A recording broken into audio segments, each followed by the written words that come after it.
Nintendo announced that their E3 presentation would be just short of 30 minutes, and some people were outraged because it's the first year that Nintendo Switch is coming to E3, and Nintendo is giving their brand new console less time than any other conference. You would think they would want to give as much info on upcoming games as possible, and show as much as they can. And those are good points. I understand where those fans are coming from, but honestly, you don't need to be concerned about Nintendo not showing off many games at E3.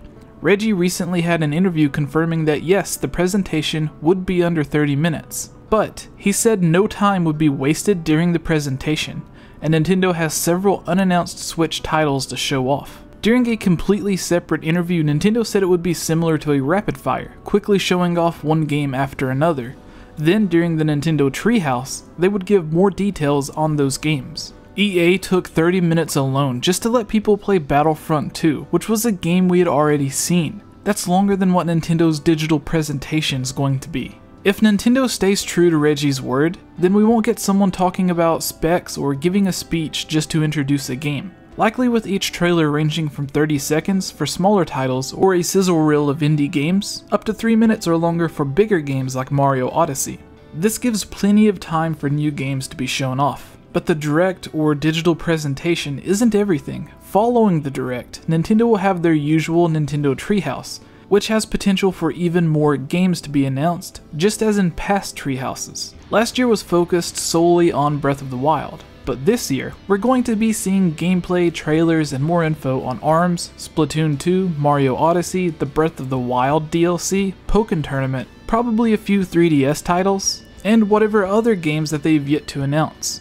The only bad thing here is that Nintendo did say it would be focusing on games releasing in 2017. In a way, this is great as it means we will be able to expect to play these games soon after being announced, but I expect at least 1 or 2 big titles to look forward to for 2018.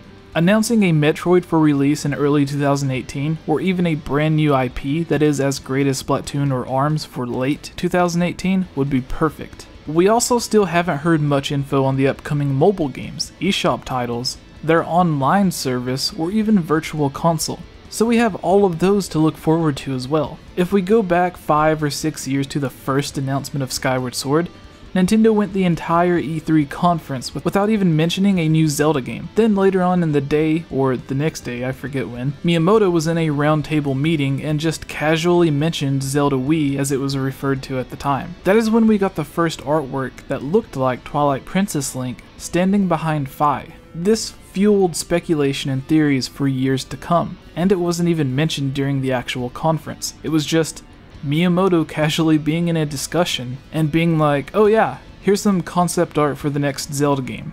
And it's like, if you had something that huge to announce, why not begin or end your presentation with that bombshell? Most people go to E3 or watch E3 specifically because of Zelda. Yes, Mario, Mario Kart, and other games are fun, but the big title that the hardcore Nintendo fans are wanting is Zelda, Metroid, or Smash Brothers. Anyways, this is just a small rant, or whatever you want to call it, on why you should be excited for E3 despite the short presentation time. I'll be live streaming and reacting to every E3 presentation and even future Nintendo Directs. So be sure to subscribe and click the notification button so you don't miss out on any E3 news or announcements. Also, you can join our Discord to join along on discussions and live streams with myself and other fans like you. The link is in the description below and the top pinned comment. I've been Jesse, and for watching all of this, you've been awesome. I want to thank you all for watching this video and welcome to the End Slate. If you're a fan of these videos, please subscribe and comment below to let me know your thoughts. If you would like to support this channel, please consider supporting on Patreon, where you can watch videos like this early and help me create longer videos like the top 10 best and worst of Ocarina of Time, Breath of the Wild, and the top 5 official Zelda games that have either been cancelled or just went unreleased. Finally, a huge thank you to this month's supporters: